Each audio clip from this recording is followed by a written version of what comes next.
మొదటి ఉత్తరం చూద్దామండి. అలాగే పాలకుర్తి నుంచి శ్రీనివాస్ రాస్తున్నారు. హిందూ మత ప్రాచీనతకు ఆధారాలు ఏమిటి అంటూ రాస్తున్నారు. ఆధారాలు వెతికే వాళ్ళు అనుమానంతో ఉండేవాళ్ళు. అమ్మా నాన్న,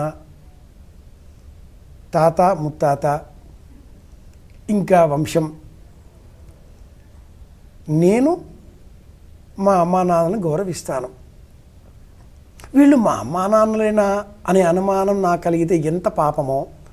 హిందూ ధర్మానికి, హిందూ ధర్మ ప్రాచీనతను ప్రశ్నించేటటువంటి వాళ్ళు ఆధారాలు ఉన్నాయా అని అడిగితే కూడా అంత పాపం వస్తుంది. ఆధ్యాత్మిక కోణం ఇది.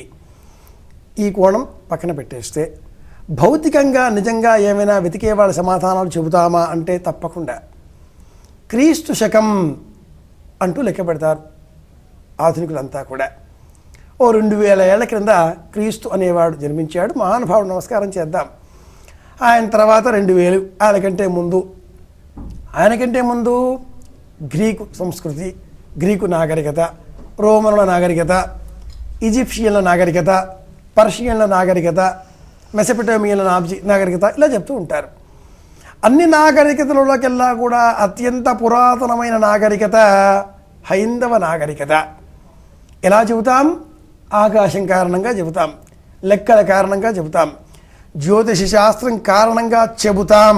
5115 సంవత్సరాల కంటే పూర్వం మహాభారత యుద్ధం జరిగింది. అందుకు శాసనాలు ఉన్నాయా? పగిలిపోయిన గాజు పెంకులు ఉన్నాయా? ఏవైనా శిలాకుడ్యాలు దొరుకుతాయా? ద్వారక నగరం సముద్రంలో దొరుకుతున్నది. ఆ కాలంలోనే అంత పెద్ద నాగరికతతో కూడుకున్నటువంటి యాంత్రిక సామాగ్రితో యుద్ధాలు చేశారు. లక్షల సైన్యం అందులో మరణించింది. అంటే అంతకంటే ముందే నగరాలు ఉండాలి, అంతకంటే ముందే పెద్ద పెద్ద వీరులు ఉండాలి, పెద్ద ప్రపంచం ఉండాలి, భాష ఉండాలి, సంస్కృత భాష, జనని సంస్కృతం సర్వభాషలకును. ఆవేశంతో కాకుండా ఆలోచనతో, హేతువుతో వెతికితే అందుకు దొరుకుతాయి సాక్ష్యాలు. ప్రపంచంలో ఉండే అనేక దేశాలలో ఇప్పటికీ భారతీయ సనాతన ధర్మానికి సంబంధించినటువంటి శిలాజాలు దొరుకుతున్నాయి, శిలా కుడ్యాలు లభిస్తున్నాయి. అమెరికా ఏమిటి? కొలంబస్ అనేవాడు కనుక్కోకంటే ముందు ఎవరూ లేరు. యూరోప్ దేశంలో ఉండేటటువంటి దొంగలు, హంతకులు, శిక్షార్హులు, శిక్షలు పడేటువంటి వాళ్ళు, వీళ్ళందరినీ కూడా ద్వీపాంతరవాస దీక్ష అంటూ అక్కడికి పంపిస్తే అక్కడ కాలనీలు కట్టుకున్నారు, ధనం సంపాదించారు, గొప్ప దేశంగా మార్పు చేసుకున్నారు. నిన్న మొన్నటివి ఇవన్నీ కూడా భారతదేశానికి సంబంధించి 195 కోట్ల సంవత్సరాల కంటే పూర్వం సృష్టియాది అని మన ఈ శాస్త్రం గణన చేసింది. పెరిస్కోపు, టెలిస్కోపుల సహాయం లేకుండానే ఈనాటికి గ్రహణం ఎలా సంభవించబోతున్నదో ఈ శాస్త్రం చెబుతున్నది. సూర్యుడిలో మచ్చలున్నాయి.